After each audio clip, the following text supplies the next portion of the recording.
वो मैंने बीएचयू में दिया है 1 साल। 12,000 रुपए के लिए मैं बीएचयू में जाकर के सिक्योरिटी की नौकरी कर रहा था। थैंक यू बोलना चाहूंगा हमारे गुरुदेव अमित कुमार दुबे सर आदि सर को कि बीएचयू के अंदर गांधी स्मृति लेडीज हॉस्टल में मेरे को रात को 2:30 बजे प्लान दिया था।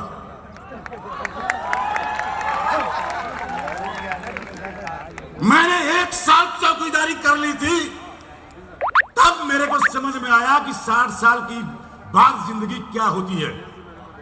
60 साल बाद किस तरह से बच्चे सेवा करते हैं और किसके भरोसे आप काम करते हैं। 1 साल अगर मैं बीएचयू में नहीं किया होता तो मेरे से बिजनेस नहीं हो पाता। 60 साल बाद एक लेफ्टिनेंट अधिकारी रैंक का व्यक्ति बीएचयू में 12,000 के लिए चौकीदारी कर रहा था। धन्यवाद करना चाहता हूं गुरुदेव का। मैं इस बिजनेस में आया, मेरे को गोवा ले गए अमित कुमार दुबे सर, बोला चलो गोवा घुमा के लाते हैं। और गोवा जाने के बाद मैं देखा फौजी BMW मर्सिडीज में घूम रहे हैं।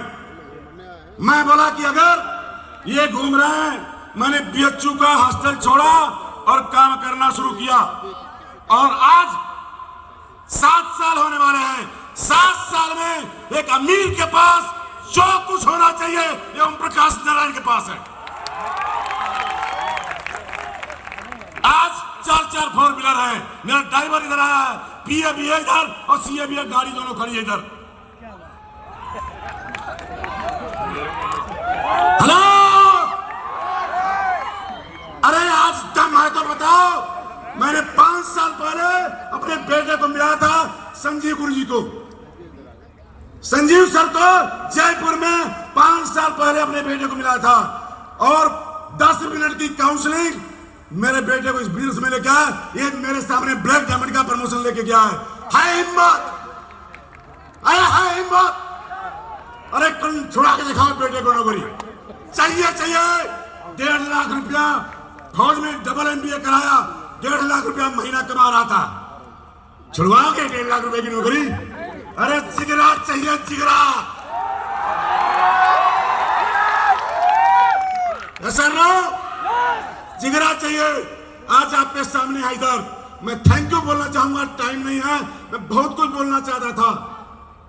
विनय सिंह नौकरी नहीं छोड़ रहे थे, बोला पापा मैं 1.5 लाख कमा रहा हूं, अगर मैं सफल नहीं हुआ तो, अगर सफल नहीं हुआ तो आओ आओ।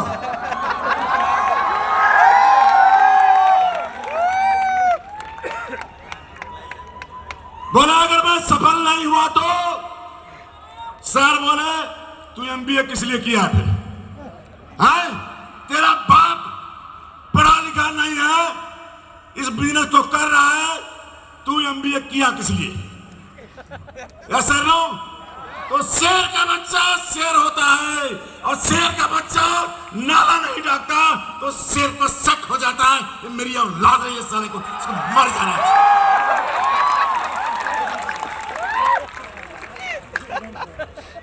बोले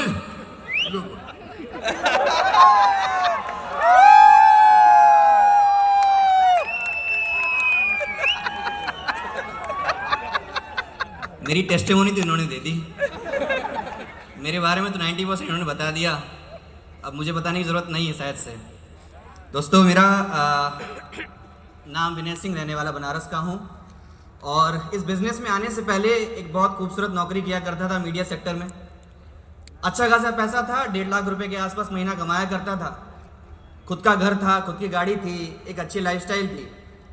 पर मुझे नहीं पता था कि एक ऐसी ज़िंदगी और भी मैं जी सकता हूँ भविष्य में, क्योंकि मुझे डायरेक्ट सेलिंग के बारे में कभी किसी ने कुछ बताया नहीं। मेरी पहली बार अगर मैंने किसी के मुंह से डायरेक्ट सेलिंग सुना तो वो मेरे पिताश्री OP सर थे, जिन्होंने मुझे इस कंपनी के बारे में बताया। दोस्त 1 साल से ज़्यादा हो गया, लग गया लगभग, मेरे को विश्वास नहीं हुआ, क्योंकि एक नौकरी करने वाले इंसान को बचपन से एक सिखा दिया जाता है कि बेटा पढ़ लिख ले, नौकरी करनी, और नौकरी नहीं मिली तो जीवन में कुछ भी आप पा नहीं सकते। मानसिकता शुरू से ही नौकरी वाली थी, इसलिए नौकरी को सब कुछ मानता था। पर अचानक से 2017 में मेरी मुलाकात कंपनी के MD and CEO Sanjeev sir से हुई। मैं चाहता हूँ एक जोरदार तालियां गुरुदेव के लिए हो जाए। जयपुर राजा पैलेस, मुझे आज भी वो होटल याद है। जयपुर राजा पैलेस में मेरी गुरुदेव से मुलाकात हुई। वहीं मैं पहली बार मेरे मेंटर श्री अमित कुमार दुबे सर से भी मिला और सर ने मुझे बहुत सारी चीज़ें समझाई, बताई। पर दोस्तों, बोला जाता है ना कि नौकरी इतनी आसानी से छूटती नहीं है। मैं वहाँ से निकल के वापस उसी नौकरी में बिजी हो गया, आगे काम करने लग गया। पर अचानक से मेरी वापस से इस बिजनेस में टकराव होता है दिल्ली में संजीव सर से, और संजीव सर ने मुझे उस दिन काफ़ी अच्छा समय दिया, बहुत सारी चीज़ें मुझे बताई, समझाई। और दोस्त 23 मई 2018 से मैंने अपनी नौकरी को छोड़ा और 100% डायरेक्ट सेलिंग को ज्वाइन किया। मैं इतना ही बोलना चाहूँगा दोस्तों कि मैंने इस 5 सालों में इतना पैसा कमाया है, इतना कमाया है, इतना कमाया है, इतना कमाया कि अगले 30 साल में नौकरी में नहीं कमा पाता, इतना पैसा कमाया। और सबसे बड़ी बात कि इस बिजनेस में मुझे आज तक इतना मान सम्मान, इतना प्यार मिला दोस्तों। एक नौकरी की हैसियत मैं जानता हूं कि भले वो एक IAS की नौकरी है, एक IPS की नौकरी है, एक मीडिया वाले की नौकरी है या एक चपरासी की नौकरी है, वो नौकरी तो नौकरी ही है। पर इस डायरेक्ट सेलिंग में आने के बाद मुझे समझ में आ गया कि आज गुरुदेव ने इस बिजनेस में हमें लाया, हमें बनाया, हमें सिखाया और इस काबिल खड़ा कर दिया कि आज हम इतनी काबिलियत रखते हैं कि लाखों और हजारों लोगों के घर में चूल्हा बनने का कारण बन सकते हैं। बहुत बहुत धन्यवाद संजय सर का, बहुत बहुत धन्यवाद अमित दुबे सर का, और बहुत बहुत धन्यवाद शिव कुमार सर का। बहुत बहुत धन्यवाद आप सभी लोगों का और मेरी प्यारी टीम का। Thank you so much, thank you. मैं भी अपने गुरुदेव को बार बार धन्यवाद बोलना चाहूँगा इतना बढ़िया प्रोडक्ट बनाने के लिए और हमको विजन देने के लिए। मैं पढ़ा लिखा नहीं हूँ। आदित्य सर एक बार बोले, यार मेरे को बताओ लोकेशन कहाँ पर है, मैं अपने घर का फोटो खींच के भेज दिया व्हाट्सएप पर। बोला यार लोकेशन है, मैं कहा सर कैसे आता है, आके मेरे को मोबाइल पकड़ के बताया इधर जाना है, इधर से लोकेशन भेजना है। जहाँ लाखों करोड़ों की बात समझ में नहीं आती थी, 8वीं पास करके फौज में गया था, उधर जाके हिंदी में रीडिंग किया, JCO बना। बस यहाँ पढ़ाई नहीं चाहिए, यहाँ चाहिए जुनून है। तो मैं थैंक यू बोलना चाहूंगा मेरे जितने भी 7 बिजनेस पार्टनर हैं उनका, जो कि मेरे को झेलने के लिए, मेरे को यहाँ तक पहुंचाने के लिए। और मैं आपसे वादा करता हूँ ये प्रकाश नारायण मर जाएगा, कट जाएगा, लेकिन हर घर के पास BMW मर्सिडीज खड़ा करके जाएगा। ये मेरा टेस्ट सवाल। जोरदार तालियां, जोरदार तालियां। Thank you very much.